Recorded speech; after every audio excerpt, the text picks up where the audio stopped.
qui vont s'occuper bien d'eux autres. C'est difficile à comprendre pour le monde, parce que des fois, t'as des affaires bien horribles, tu sais, comme des parents, des pères, des fois des mères aussi, qui maltraitent beaucoup leurs enfants, puis on dit pourquoi ils les ont pas donné l'adoption à la place? Pourquoi ils les ont pas confiés à quelqu'un qui s'en serait bien occupé? Puis quand ils le font, ces personnes-là, quand ils comprennent qu'ils peuvent pas, pour des raisons, des fois, toutes sortes de raisons, qu'ils peuvent pas s'occuper correctement de leurs enfants, eh bien, on les juge de l'avoir fait. On dit, ah, il s'est pas occupé de ses enfants, c'est un ci, c'est un ça. Fait que moi, j'ai grandi un peu dans cette image-là. Ça m'a pris bien du temps avant de comprendre que mon père, au fond, il se sentait peut-être pas assez apte. Puis, il a fait cet abandon-là d'amour, en disant, au moins, sa mère, elle va bien s'occuper d'eux autres. La grand-mère, elle va bien s'occuper d'eux autres. Tu sais, tu comprends ça plus tard, parce qu'après ça, tu te dis... Moi, à 30 ans, j'étais en colère après mon père. Puis il est arrivé avec ça, bon, ben, écoutez, on est des métis, puis il faudrait peut-être que vous l'assumiez, un héritage à vous donner. J'ai bien voulu prendre l'héritage, mais l'histoire, elle passait pas. Fait après ça, comme j'étais en colère après lui, j'ai repoussé ça. Évidemment, tu sais, c'est des affaires qui te travaillent aussi. Puis ça rejoint un peu aussi l'identité québécoise. Je peux comprendre ta colère là-dedans, puis c'est normal. Mais la vie m'a appris des choses. J'ai fait beaucoup de généalogie depuis moins de 30 ans, tu sais, que j'en fais activement. Avant ça, j'ai demandé à ma mère, quand j'étais jeune, ton père s'appelait comment, ton grand-père? Puis j'aimais ça, tu sais, ça me passionnait. Mais tout ça m'a appris deux choses en vie. Puis c'est peut-être pas des belles choses, les deux. Mais il y en a une qui est, je vais te la dire. La première des choses que j'ai appris, c'est à détester les Britanniques. J'ai haï, qu'est-ce que tu veux que je te dise? Tout le mal qu'ils nous ont fait, je peux pas pardonner ça, tu sais. Je suis pas capable. Puis la deuxième chose que j'ai appris, qui est encore la plus importante pour moi, c'est de ne pas juger ceux qui ont passé avant moi. Même pas me poser de questions. Là, tu parles de ton père, ta mère... Je parle de tous ceux qui ont passé avant moi. Tous ceux qui sont venus avant. Avant toi. Ouais. Avant tout le monde. On ne juge pas les gens qui ont passé. On ne connaît pas ce qu'ils ont fait. On ne sait pas la vie qu'ils ont vécue, la misère qu'ils ont eue dans d'autres époques. Ouais. C'est difficile de juger quelqu'un. J'ai appris ça. Puis je pense que c'était un grand apprentissage que la vie m'a fait, ça. Puis haïr les Britanniques? Ça, c'est... les haïs. Écoute bien, je m'en confesserais. Moi aussi. Oui, ben c'est correct. Moi aussi. C'est bon gars, toi. Oui, moi, je pardonne rien, je leur en veux. Je peux même pas comprendre qu'on leur en veuille pas. Ah. Quand tu comprends l'histoire, le mal, puis la guerre qui nous est livrée aussi. Tu sais, on est un territoire annexé. C'est une guerre quotidienne. Quand ils sont les gens n'ont pas l'air de comprendre ça, que c'est une guerre quotidienne. C'est quotidien, depuis 2 siècles. Ça va durer tout le temps. On est deux. Un chat et un chien vont toujours saillir, comprends-tu? Ça a commencé... écoute, moi, ce qui m'a frappé, là, c'est de porter allégeance à la reine d'Angleterre. C'est inacceptable. Ils disaient non, ils les mettaient à genoux sur des bines, sur des petits fours, à genoux. Ça fait 2 minutes, là. En automne, ils ont débarqué en Gaspésie. Ils ont descendu les Britanniques à pied tout le long. Ils mettaient le feu dans tous les villages avant l'hiver. Ils brûlaient les granges, toutes les récoltes pour la nourriture. C'était plus de la guerre, ça. C'est des crimes épouvantables. Je les déteste. On ne parlera pas d'eux autres parce que je m'en porte assez facilement, moi. Mais mais les gens veulent dire quelque chose. Ouais. Oui, c'est parce qu'à l'époque, il y avait des Canadiens français aussi. OK? Mais tous n'étaient pas métissés. On s'entend là-dessus ou c'est vrai ou? À l'époque, il y avait les Canadiens français. Oui. Les Canadiens français, c'est arrivé à l'époque de Lauriel, plus particulièrement. Ouais. Parce que quand le gouvernement de McDonald est arrivé, puis tout ça, il commençait à dire il y a des Canadiens français, ça c'était nous autres. Ouais. C'était pas des Québécois, là. OK. Parce que quand les Français sont arrivés ici, on n'était pas des Canadiens français. Non, non. Le Canada, il était 2, 3, 4 provinces. Mais il reste, on n'était même pas encore à ce moment-là. Sauf que c'était des Autochtones qui sont arrivés ici, qui avaient ici. Il y a eu des bridages, là. Et ça, aller jusqu'à les années à peu près 1700, là, je mets ça en gros, là. Pour moi, c'est eux autres, les Québécois de souche. Ces enfants-là, des Européens qui sont arrivés avec les Métis, les Autochtones, ceux qui sont nés de ça, c'est les enfants, c'est les Québécois de souche. Ça n'est ça. OK. Après ça, 1700, c'est plus ça, là. Il n'y en a plus. Puis c'est pas vrai de penser qu'on est tous des métis au Québec. Ouais. C'est vraiment... S'il y a de quoi de faux, c'est bien ça, là. On n'est pas tous des C'est métis. l'exception, quoi. Il n'y en a pas tant que ça. Ouais. Mais c'est parce que tu parlais enfin, une certaine forme de haine envers les anglophones, et pour cause, OK? Les Britanniques. Les Britanniques. excuse-moi. J'ai rien contre la langue anglaise, j'aime ça. Non, OK, les Britanniques. Les Britanniques. C'est moi qui me suis mal exprimé, OK? C'est des colonisateurs. Oui, ben c'est ça. Mais au fond, il y avait aussi des Canadiens français qui subissaient à peu près le même sort. Dans l'Ouest, oui, ils ont goûté. OK. Mais à ce moment-là, est-ce qu'il y avait quand même, je sais pas moi, une forme de solidarité avec les Métis et avec les Canadiens français, eu égard au mépris, par exemple, des Britanniques? Il y a eu même, ben c'est parce que après ça, dans l'Ouest, quand le Manitoba a commencé, il y a eu des orangistes qui appelaient les gens d'Ontario, Ouais. ça, les Anglais. Ils ont immigré par là. Bon, il y en a qui ont sympathisé avec la cause, puis aujourd'hui, il y a des métis anglais et français. Ils ont sympathisé avec la cause, mais c'est pas tout le monde, là. C'est pas... c'est un minime, là. Il n'y en a pas tant que ça, là. Mais... La question de Régent, c'est, il y a eu, après la défaite, moi j'appelle ça la défaite, j'appelle jamais ça la conquête. Si c'est moi qui avais été le conquérant, j'appellerais ça la conquête. C'est ma victoire, Ouais. on fête ma victoire. Mais on l'a subi, la conquête, donc c'est notre défaite. C'est ça. La question, c'est, il y avait des métis, des Canadiens français, il y avait des liens. Hein, ils partageaient à peu près le même territoire, ils se fréquentaient. Est-ce qu'il y a eu des alliances Ouais. canado-françaises ou canadiennes-françaises avec des métis? Ouais. Il y a eu des alliances. Ouais. C'était ça la question de Il y Régent. en a eu par après, là, mais pas dans les premières époques. Il n'y en a pas eu. C'est venu tranquillement par après, puis ça s'est fait. Puis aujourd'hui, mes gars, comment est-ce que c'est là-bas? Oui, ils ont tous des noms canadiens-français. Ouais. Ils ont tous une ascendance française. Ils parlent pas un mot français. Je sais Même pas jusque dans l'Ouest. Puis comment ils peuvent vivre ça mentalement? Ben, je vais te dire, c'est parce que moi, j'ai resté à Vancouver, resté dans l'île de Vancouver, ces Indiens qui étaient là.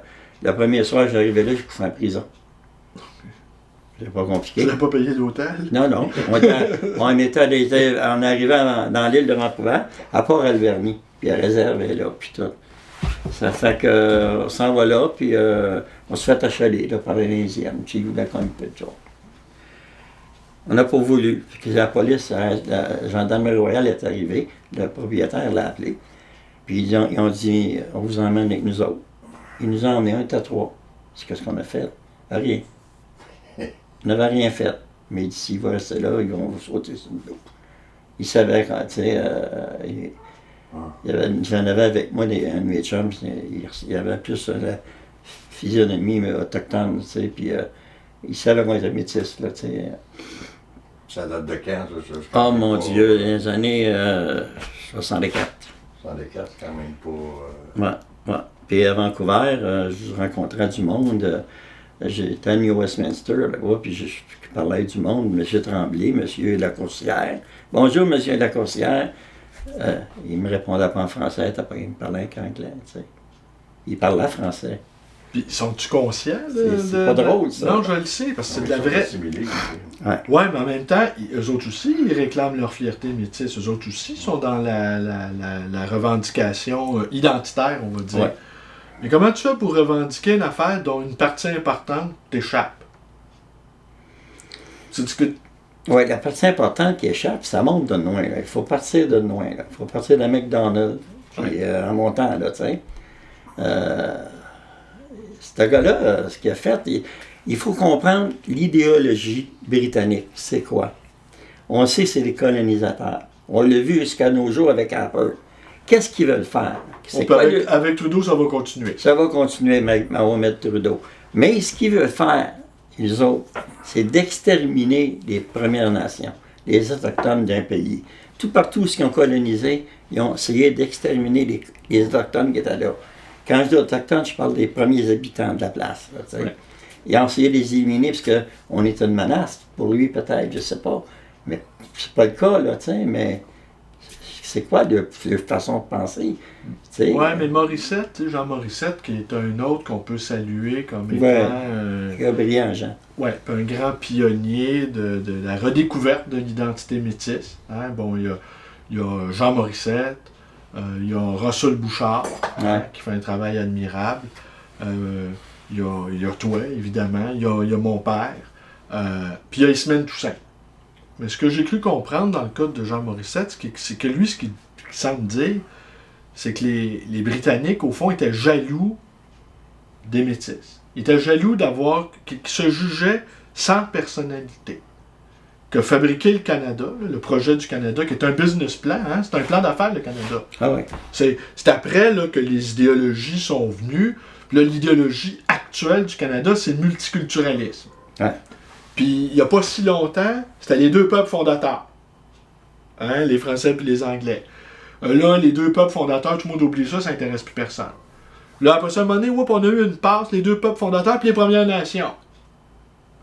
Ça avec, c'est en train de prendre de bord.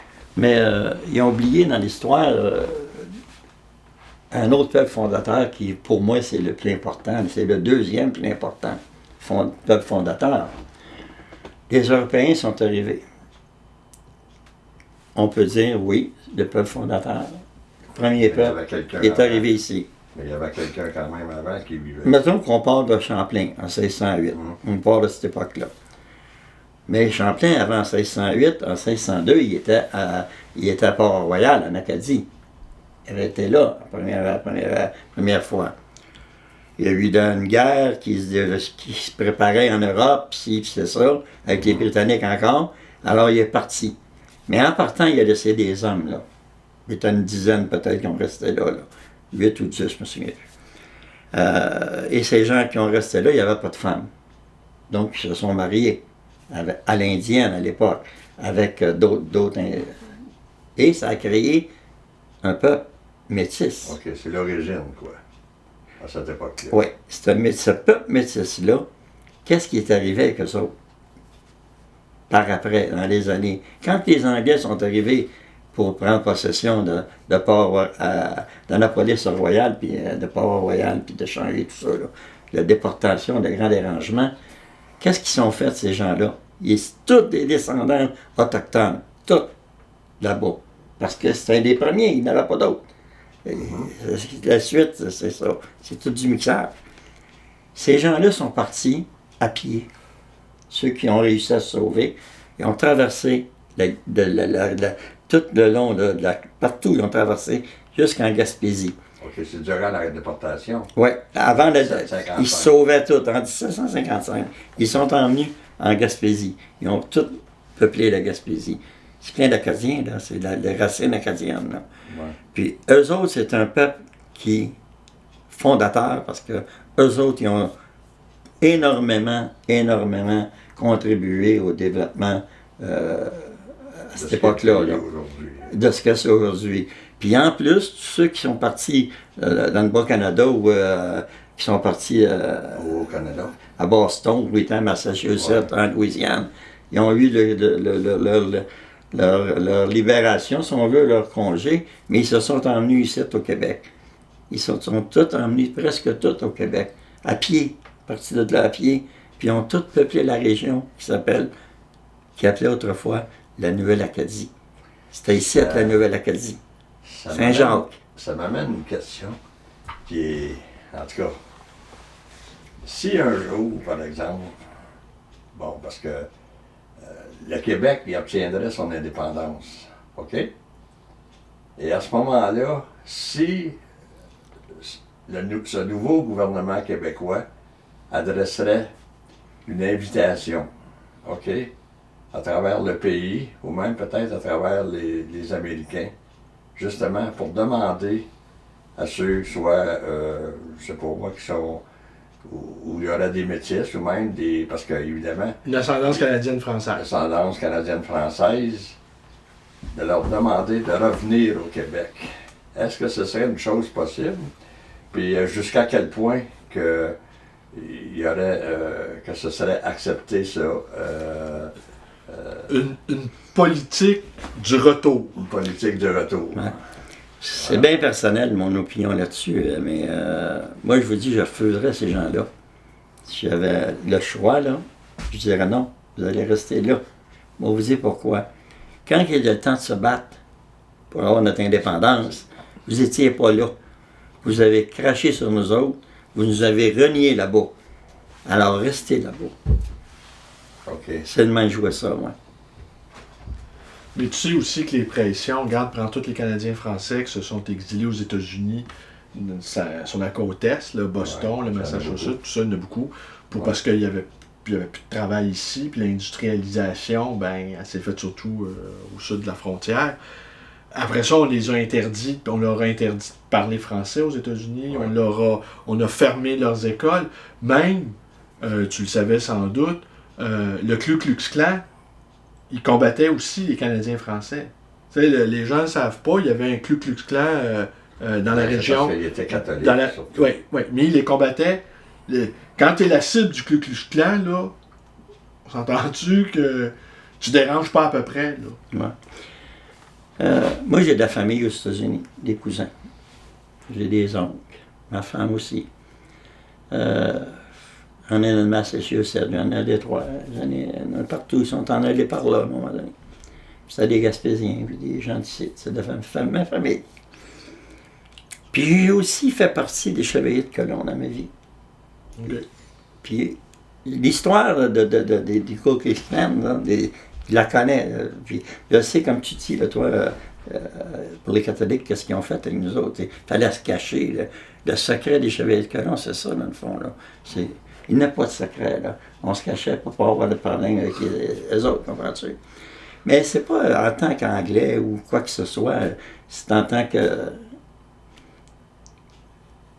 Britannique, c'est une autre affaire. Les Britanniques puis les Anglais, moi je fais la différence. Une langue puis un peuple, tu sais, c'est pas pareil pour moi. Puis, écoute, pas en dire longtemps là-dessus. Là, ouais. On va revenir à toi, Claude. Ah oui. Bon. C'est plus facile. Là, on va dire que c'est plus facile. Je pense que rien n'est plus compliqué qu'un homme, hein? Peut-être. Même des fois, on a de la misère à se comprendre soi-même, hein? En tout cas. T'as raison. Moi, des fois, là, je te jure, j'ai du trouble avec moi. Mais Je fumerais le calumet de la paix avec moi-même, tu sais. il faut se poser des questions. Ah, Chris, oui. Et, OK. T'as toujours su, enfant, que t'avais une ascendance métisse. Ouais. À quel moment tu l'as revendiqué? Y a-tu un moment où tu t'es dit, bon ben là, il faut que je fasse quelque chose? Ouais. En 70, 71, je suis rentré à l'université. Université de Montréal. Non, c'était dans la vieille Université du Québec. OK. J'avais l'université à Montréal, au coin dans la vieille, là, avant qu'ils bâtissent l'autre, ça s'est venu. Il y avait différents pavillons à l'époque. Oui, il y avait différents pavillons. Puis, j'avais été étudiant en éducation physique, parce que j'enseignais à l'époque l'éducation physique. Mais, je me sentais pas bien. C'était pas ma ligne. J'aimais le sport, j'avais fait ça parce que j'aimais le sport. J'ai toujours été un gars sportif, moi. J'ai joué toute ma vie dans du sport. Au baseball, entre autres. Oh oui, j'ai été lanceur pendant 40 ans passés. Ouais. J'ai eu 9 ans de marcher aussi, à cause de ça. Mais lanceur, c'est dur sur le bras. Ah, aussi, hein? Seigneur. Mais, non, j'ai enseigné après. J'ai été 3-4 ans dans l'enseignement. Jusqu'au jour où, pendant un de mes cours, il y a un petit jeune qui s'en vient me voir. Il dit, Monsieur Sanson, il dit, il y a un tel qui est dehors, puis ça va pas bien. Je dis, qu'est-ce qu'il y a, ça va pas bien? Il dit, il a envalé une bouteille d'aspirine, 500 d'aspirine. Il dit, il sait plus quoi faire. J'ai dit à l'autre prof, il dit, prends mon cours, je vais te remplacer dans la période à toi. Remplace-moi, il faut que je parte. J'ai senti que c'est ça qu'il fallait que je fasse. T'sais. Je suis parti, je suis allé voir le jeune. Je l'ai à l'hôpital. Le docteur, il dit, ah ouais, tu l'as emmené à temps. Je me suis retourné travailler, le directeur m'a appelé, il m'a donné de la merde. Il m'a engueulé. Comprends-tu? Parce qu'il dit, on a du monde pour ça. Oui, mais j'ai dit, le monde pour ça, les gens ne veulent pas y voir. Parce qu'il essaie de lui pogner les faux fun, tu sais. Puis il lui donne du pot. Imagine-toi. Un gars qui est dans une école faire ça. Le directeur, il a tombé en bas de son bureau quand il a entendu ça.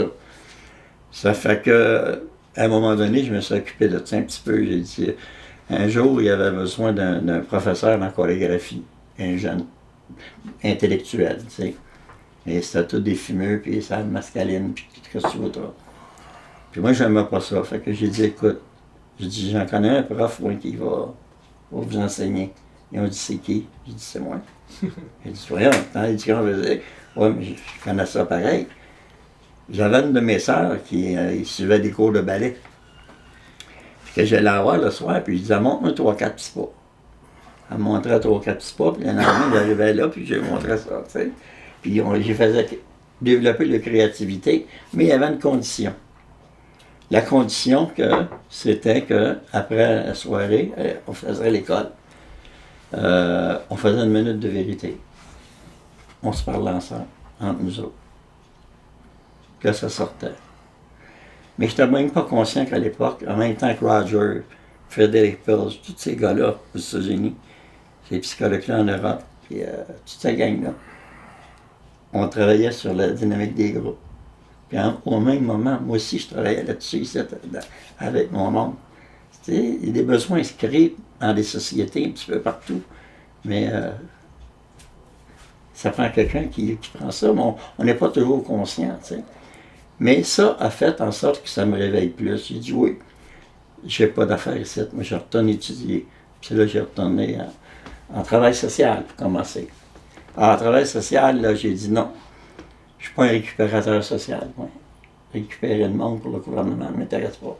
C'est pas ça que je veux faire. Jusqu'à temps que je trouve ma voie à la psychologie. Ah, ça, j'aimais ça. Là, je me suis senti chez nous. J'ai travaillé longtemps toute ma vie là-dedans, tu sais. Puis t'as pris ta retraite à un moment donné? Oui, en 2000.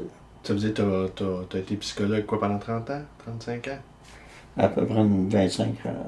25, pour 30 dire, ans. là, parce que j'ai travaillé, les premières années, j'étais 1 an à travailler pour rien. Là, j'allais à l'hôpital, puis j'allais voir le monde, dans les dortoirs, dans les aides psychiatriques. Puis j'essayais de lui donner un coup de main. T'sais. Je faisais ça bénévolement, parce que l'université, c'est une planète. Hein. Oui. Tu rêves là-dessus. Puis quand tu tombes avec un schizophrène ou d'autres, des troubles de bipolarité, ben, tu perçois c'est pas ce qu'on t'enseigne tout le temps. Là, la vie, c'est d'autres choses aussi. Puis après, as-tu travaillé au sein d'entreprises? Est-ce que. Ou tu faisais de la clinique privée? Ben, je faisais la clinique privée, j'avais 2 bureaux, il y en avait un ici, un à Brassard. Puis à un moment donné, j'ai travaillé avec, pendant, on peut dire, facilement 20 ans, des problèmes de schizophrénie, des psychotiques. Puis, en dernier, j'ai bifurqué un petit peu, je suis allé dans l'entreprise, au niveau du développement organisationnel, de la gestion d'entreprise. Bon. Processus de solution de problèmes, toutes ces choses-là, ce que les entrepreneurs peuvent vivre. On travaille